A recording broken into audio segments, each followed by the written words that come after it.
Hi, I'm Denise Vett, a pre-planning specialist with David-Donehower Funeral Home. I invite you to watch this short clip on the benefits of pre-planning. Welcome, and thank you for taking a few minutes to learn how you can hopefully spare your family some pain and heartache on one of the most difficult days they will ever face, the day they lose you. My goal in sharing this information is to help you better understand why planning your funeral in advance is good for you and your family. We're going to talk about the advantages of planning in advance and why so many families do this every year.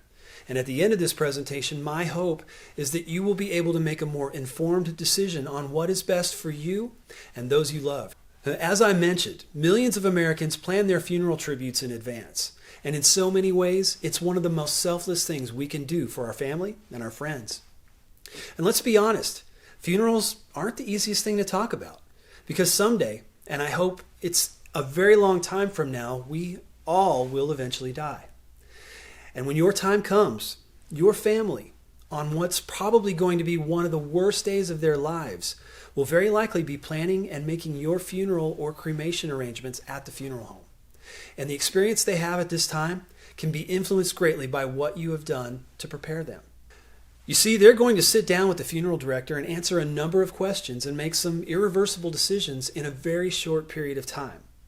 It's sometimes hard for me to explain the process that families have to go through, so I would like to take just a few minutes to do an exercise that will hopefully illustrate what I'm talking about.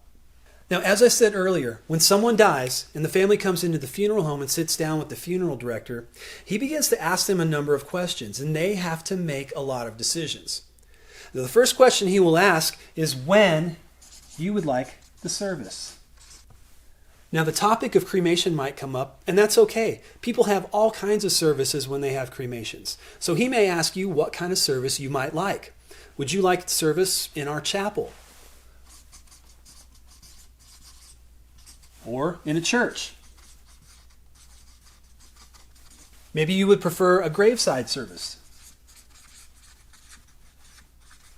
Would you like to have a viewing? Or a visitation? Who will the minister be? Will there be any eulogies? Who will be the pallbearers? What type of music would you like? What about clothing? If glasses are worn, do you want them on or off during visitation? What about jewelry? What was your grandmother's maiden name? And if they are thinking about cremation, what would they like to do with the cremated remains? Would you like a memorial service or a traditional service? What type of casket would you like? Wood? Steel? If steel, stainless? What gauge, 18, 20? If wood, would you like oak, pine, or cherry? What about the outer burial container? Would you like a box or a vault? Would you prefer concrete or steel? Or if the final disposition is cremation, how would you like to receive the cremated remains? Would you like them in an urn? Or would you prefer they were scattered or placed in an ossuary or a columbarium? Question after question, decision after decision, all in a very short period of time. Now keep in mind, the funeral director isn't doing this to try and sell you items that you don't need. Rather, he's merely helping your family make educated decisions about how to create meaningful funerals. But they only have a very limited time to do it. And once all the information is gathered and the decisions have been made, there's one final question that, for many families, is the hardest of all to answer.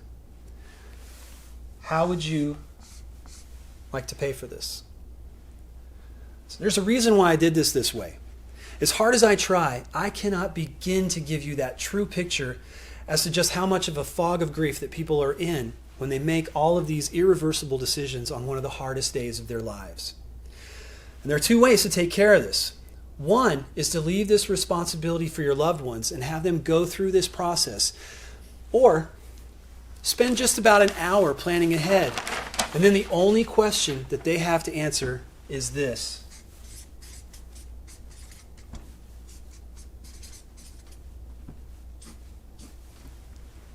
When would you like to have the service? So you can leave them with this, or you can leave them with this. And the difference between the two is advanced preparation. So let me leave you with this thought. Which one of these makes the most sense to you? And more importantly, which one would make the most sense to your family? Thank you for watching. If you have any questions or would like a free consultation, please call me at 218-530-0269 or email me at preplan@david-donehower.com. Thank you.